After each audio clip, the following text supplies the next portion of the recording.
unlimited ang kayang gawin ni Lord. Unlimited ang kayang gawin. Ayan.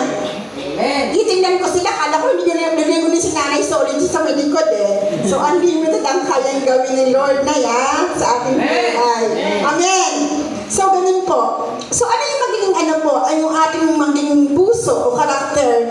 When we pray, sabi po dito, when we pray, we should believe you need to believe that you have, and also you have faith that God will do great things in our prayer.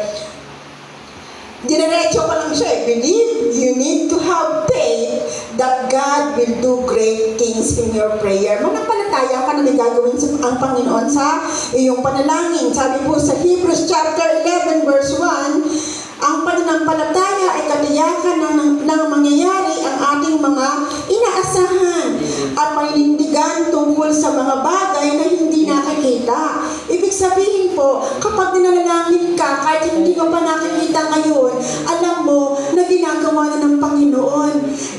In spiritual realm, okay, binibigay na ng Panginoon on the way na yung katugunan ng panalangin mo, minsan instant pa. Kapag ka nagsabi ka, Lord, wala kaming pananghalian ngayon, ikaw po ang magkaloob. Minsan magugulat ka, may kumakatok na lang sa bahay mo at aabutan ka ng pagkain, di po ba? So instant yung pagtugon ng Panginoon. Minsan naman po, mag-aantay ka ng ilang araw, pero alam mo, hindi ka pinabayaan ng Panginoon. Amen? Talagang pag na-receive mo yung katugunan, umaapaw yung iyong puso sa pananampalataya. Lord, thank you, napakabuti mo talaga. Kaya nga hindi natin minsan maiwasan na hindi ka mapaiyak eh. Kasi alam mo hindi mo kayang gawin yun. Si Lord Jesus Christ, ang Panginoong Yesus lang, ang siyang makakaya nito. Amen po ba? Amen.